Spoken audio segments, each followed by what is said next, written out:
Welcome to Fu Manchu University. I'm Sean Sardo. I'm the founder, president, and the director of all programming and operations at the university.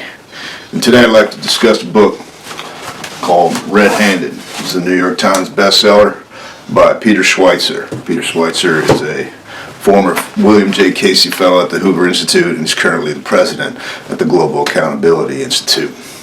And he's written quite an alarming expose on the affiliations, or to the extent that sort of Chinese, the CCP, the Chinese Communist Party, or the Communist Chinese Party, we want to put it, has infiltrated sort of the American elites, and I use that term lightly. And this ranges from anywhere from the political spheres or to the financial spheres, the industry, even military, but conspicuously I should note that the entertainment community has been left out of this expose, and media has been left out of this expose, which is a bit curious to say the least. But with me today, I have a special guest. I have Jack Burton. Now, Jack Burton, some of you might remember, is the star of the film Big Trouble in Little China, and he is an American icon of the 80s cinema, and also a truck driver, quite like myself. And I thought we'd bring him on the show today, and he has his own unique perspective on U.S.-Chinese relations to speak about. So, Mr. Bill Burton, welcome to our show. May the wings of liberty never lose a feather. Now, that's a noble sentiment indeed, and I'm sure many of our audience would agree with that. So, let's start out, talk a little bit. Like I was saying in your introduction, Mr. Burton, you have a very unique perspective on U.S.-Chinese relations, and I'm wondering how your perspective might differ from, say, someone like Joe Biden, his perspective on those relations. Like I told my last wife, I says, honey, it's all in the reflexes. Keep your money. So you think these American elites, they're somehow letting the American society down by compromising and weakening and undermining U.S. precedences and really sort of the infrastructure of our how we arbitrate basically our culture and our society. Ah, shit, it's only a game.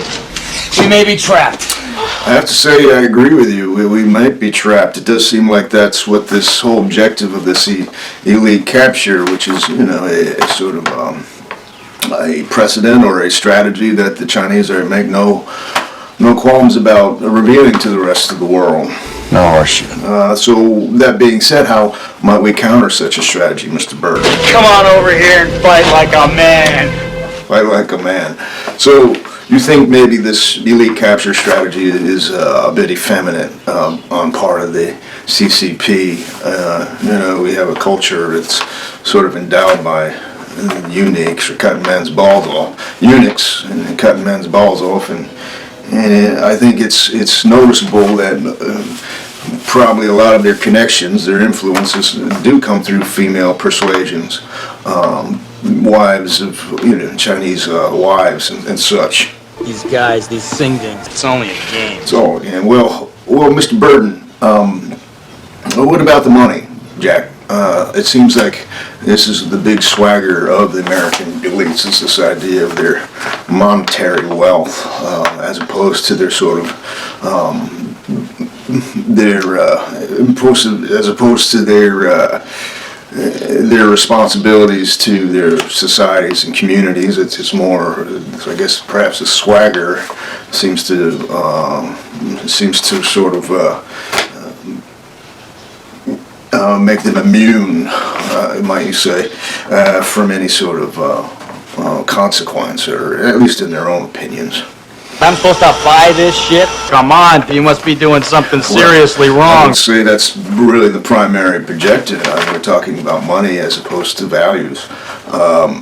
Yeah, the idea is to buy into it, but the thing is, there's not really an equal trade going on. There's not quite the compensation for compensation.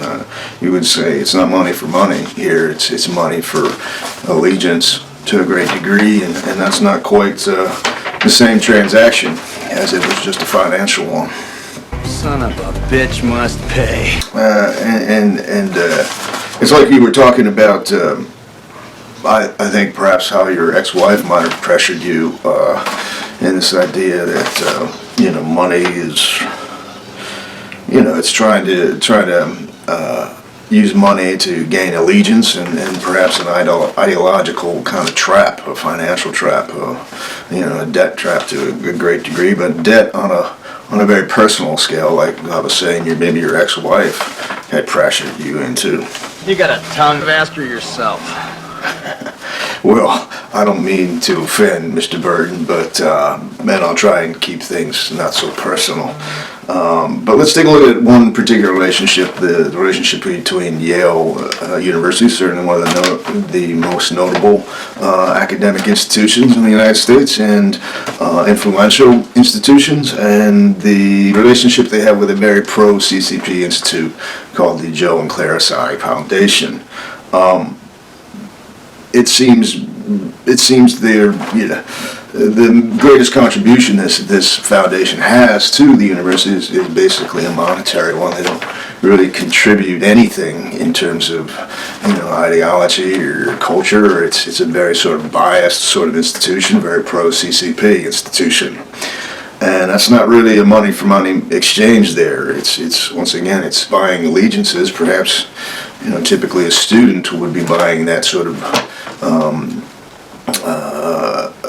not even a student has really that kind of relationship with their university. They're not there. They also are giving money for an allegiance, but here you have a foreign operative actively sort of persuading and sort of dictating the extent that a curriculum can proceed, or censoring certain discussions on the university. These aren't students, they are foreign operatives. Oh, come on! What the hell? I agree with that to a great extent.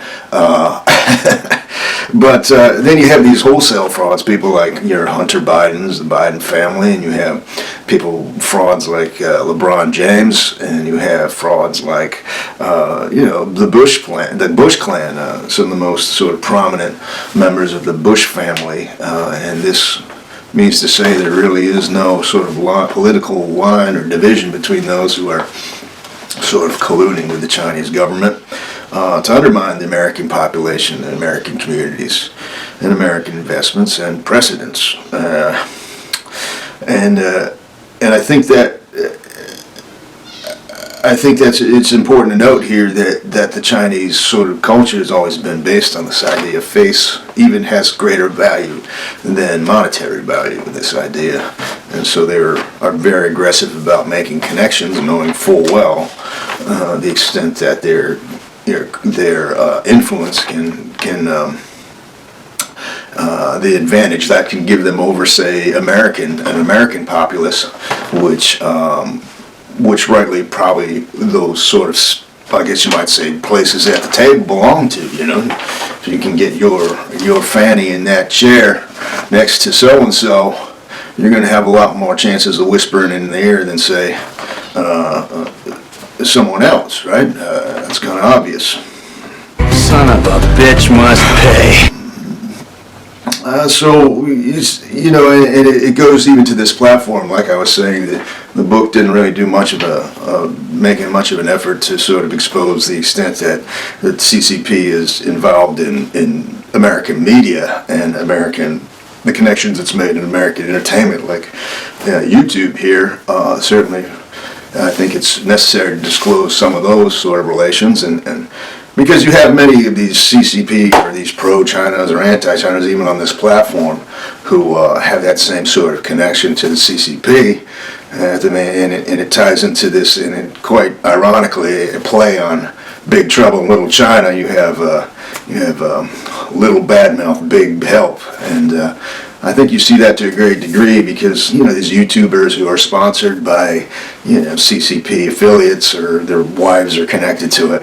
They also are bringing in Chinese subscribers and trying to portray this idea that the CCP and the Chinese people are very different, even though I would say 90% of the Chinese population are pro-CCP or very much involved in their governance, or very supportive of that governance, regardless of the little bad mouth they get here and there.